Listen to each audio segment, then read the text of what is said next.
know, as you know, being a full-time content creator, the grind is crazy, right? So, like you said, you one of the pioneers of social media. So when did you realize, like, I can put two feet in and be a full-time content creator? This is what I'm going to do 24/7. Like, when did that click for you? It's funny.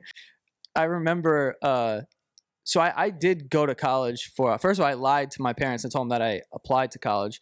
I didn't. And I don't even know why. Like, I had good grades and, whatever, but I just didn't do it. And then I went to Queensborough Community College because they'll take anybody. And I had like Saturday class and shit. It was hard. Like math at like 8 a.m. It was horrible. But I remember dropping out.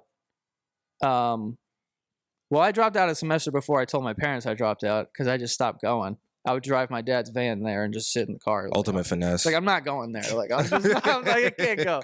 But then I told my parents, I'm like, yeah, I'm not, whatever. And I remember having a conversation with my dad, and he's like, you got to get a job. I'm like, yeah. So I worked in a pizzeria, but then he was asking about like the YouTube stuff because it was like picking up some steam. Like, some videos would have like 10,000 views or something like that. And like, that's a lot of people. Mm-hmm. So he was like, how many subscribers do you think you need in order to be making like money from this? Right.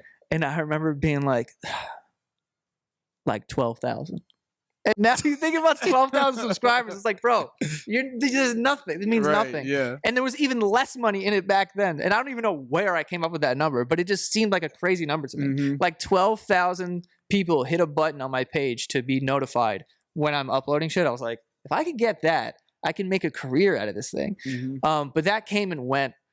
And I was just like, all right. And it's another funny story about that too. Just managing expectations. Like, I've learned some lessons along the way, but I remember when I had 300,000 subscribers, and I had a pretty good view to subscriber ratio too, to the point where other YouTubers thought I was buying shit, like buying views. Because there would be people who had like 1 million and they'd get like 200,000 views or something. So it'd be like, oh, that. But then I had like 300,000 and videos would get like 250. So it'd be like, the fuck.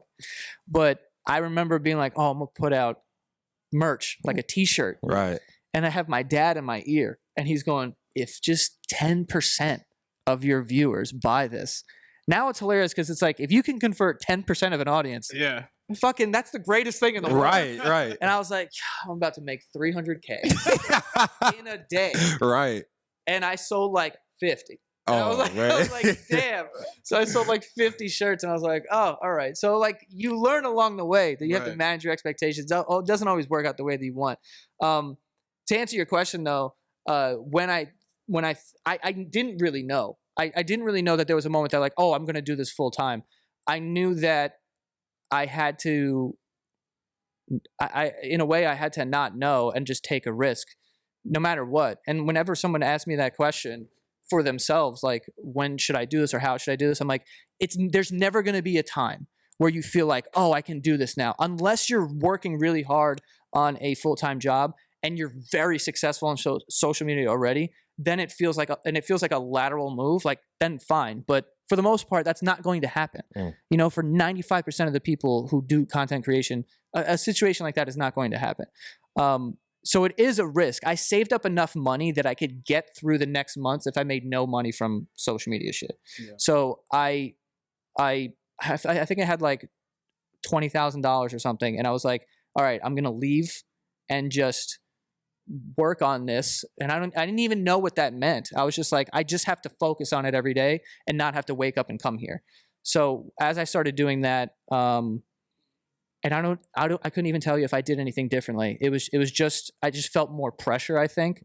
And maybe that made me perform better, but I don't know. Like, I just don't know. Like, it just felt like something I had to do at that time.